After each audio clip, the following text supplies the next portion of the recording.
get-right game for the entire operation? You know, I just think that our details, what we talked about a couple of times, our details, you could see them showing up early in the game, and everybody being collectively on the same page, you know, whether it been our wideouts, our tight ends, our line, and then our backs. They did a good job in some of that as well. But, you know, we did like what we saw. We were truly efficient in this game. We've been efficient for the most part all year, but we have hit some games where we were over and beyond, and I thought our guys did a great job this week of being over and beyond. Minnesota, I think 88 yards per game on the ground. They're number 2 in the NFL. Week 7, you guys had some success, 144 yards. Jive had a pretty good game. Just maybe two-part question. What makes them so good defensively against the run? And then what was it that you guys were able to do a little bit there? Not giving away everything, obviously, but to have some success there, hit some big runs. You know, multiplicity in personnel is what they have. They got multiple people that can play different positions on the field. So for some teams, that can be critical in IDing how you want to get it done. For us, I thought we did a pretty good job of seeing, for the most part, they did give us a hard time in some certain situations, but seeing the IDs and making sure our receivers, our tight ends were on the same page. And then you add the component of, is it pressure, is it not? Their looks are so similar that it's very, very hard to tell the difference between the two. And because of that, we have to do a good job of making sure where we're running into it or running away from it, of being able to see it. So a lot has to do with, you know, of course, it always has to do with Frank, but also our quarterback and our backs, of just seeing and understanding who's the free guy, what we call the blade runner, who's not the blade runner. And then it'll help us get some of those runs that are 5-6 yard efficient runs, turning in like we did last time, maybe into an explosive, whereas a lot of other people right now are struggling a lot, you know, with turning those 4-yard runs into bigger runs. You know, to hold a team under 100 yards for a collective of a year just speaks to the type of coaching they have with Coach Flores. Our AG's talked about, you know, just sometimes asserting your will in matchups. When you put a Christian Mahogany and Dan Skipper out there at tight end instead of, you know, capable guys like Brock Wright and Tim Porter, just bigger and meaner, what does that do? You think they're meaner? I do. Yeah, I just wanted to say, I want to hear, you know, Sam, make sure that Sam heard you say that. Yeah, no doubt. What do you hope that does to an opponent that sees that personal package come out on the field? Well, you know, it's a personality that we're putting in, you know, and we think that is our personality, to be quite honest. We're putting it out on the field. Now, you've seen some of the clips where David was back there behind him one time and the big guys came in and he was like, oh, it's big boy ball time. It's big boy ball time.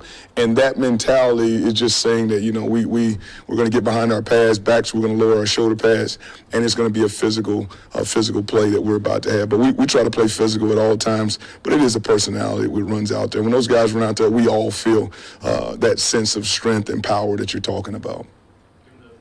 Split 3, I imagine pass protection's a big focus this week for your group.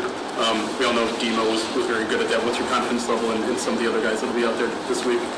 Yeah, you know, we feel really confident with our guys right now. We've done a good job to this point of protecting, but it's basically because the communication that we receive from our O-line and the way that we communicate, verbal and nonverbal communication between the two groups and the amount of time that we spend together, we try to do a good job with that. So it really starts the first day we walk in the building. A lot of it, what you see on game day, is just the physical piece to it. We've really had a chance to digest and break down the mental aspect of it going into Wednesday, Thursday, and then by the time we get to game time, we know that at that point in time, we need to let the superstars go be the superstars, right? We need to let Frank do his job, and then our guys have got to accept the challenge of physicality. They are very physical, pressuring teams. There are teams that will schematically hit you. This is a team that will hit you schematically and with physical pressure. So we have to be on point. We got a lot of confidence in our guys, and Josh did a really, really good job transitioning from year one early to year one late, and then now in his second year of being able to see it, but also now going to be really, really physical at the point of attack. Painted a pretty inspiring picture of David Montgomery the last time we talked to you, just his attitude in the immediate face of the injury. It's a few weeks removed. We've heard, you know, kind of the timeline, the targets there, maybe the second round of the playoffs. How have you seen him, I guess, attack the rehab, the work to hit, you know, those timelines? Yeah, just like he hits, you know, game week, practice, double duties, wanting extra meetings, texting me, calling me, just everything that you've seen in him is who he is, so he's genuine. Listen, we're just really, really excited for him. If we get him back, we're going to try to make sure we utilize him as much as we can. Just looking forward to that time when it comes, if it comes, and hopefully it'll come. He'll be ready to go. I got no question about that. How would you describe Craig Reynolds' running style? Man, physical with vision.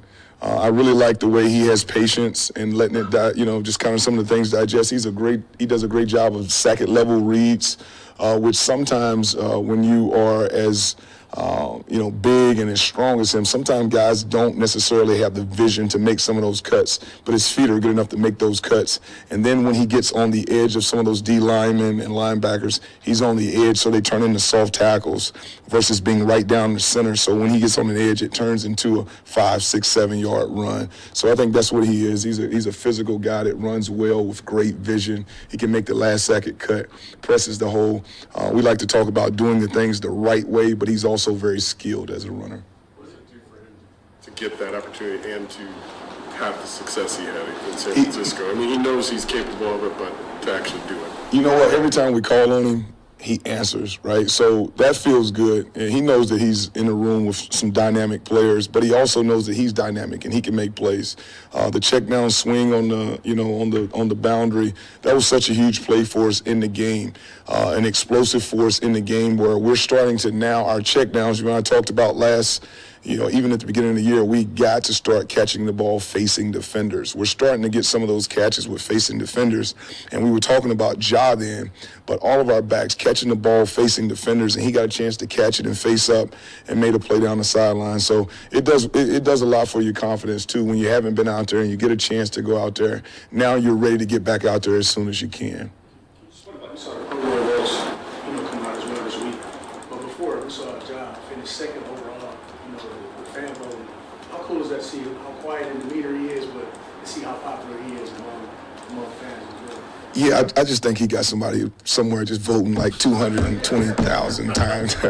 No, it is, but he deserves it, right? His demeanor, he does have a different demeanor at different times. He's one of the biggest competitive guys that you could imagine. You guys have seen him do things on the field that is very competitive, but it does, it shows that you can come in any place, whether you're the first back, second back, and you can get better, right? So he's getting better, but he understands that there's still a long way for him to go to get to where we talked about in the beginning, consistency. But for him, for the rest of our guys, for JG, some of those numbers that came out, it just lets you know that all the hard work is not in vain. And this is a game, we talked about trust and respect this morning. This is a game that, man, if you put in the work and you do what you're supposed to do, and you got to have the talent as well, it will deliver some moments like this. There's some pain with it, but there's also some joy that comes. It's why we love it so much. Just the situation you were in from an organizational standpoint, we just talked about Craig Reynolds. Not many teams have a third back that can step in and do what he did. But then taking a running back in the first round, who's now a Pro Bowler 2 years later, re-signing a veteran guy when teams aren't really doing that with running backs the whole time. You see, but letting guys like Saquon Barkley go. But just the value that it seems that this organization has at that position group in that room. How much do you value the spot that you're in because of that? I love it. The tremendous value in my spot and being here. But let's just face it, our organization does a lot of things that other people don't do. We've been able to, since I've been here, and I don't know, anything besides that, but just all around our building, our weight room, our nutritional staff, our head ball coach, our scouting department, our GM, the things that they are willing to do to get us to the next level has been consistent as anywhere that I've ever been. So, we're really, really happy about that. And it does bode well to have, be able to take a guy and he turns into, as an early player at least, exactly what you would hope that he would be. And then, a free agent that you bring in and they mesh well with a great, at the end of the day, which comes down to a great O-line, and the mesh between those two groups have been really good.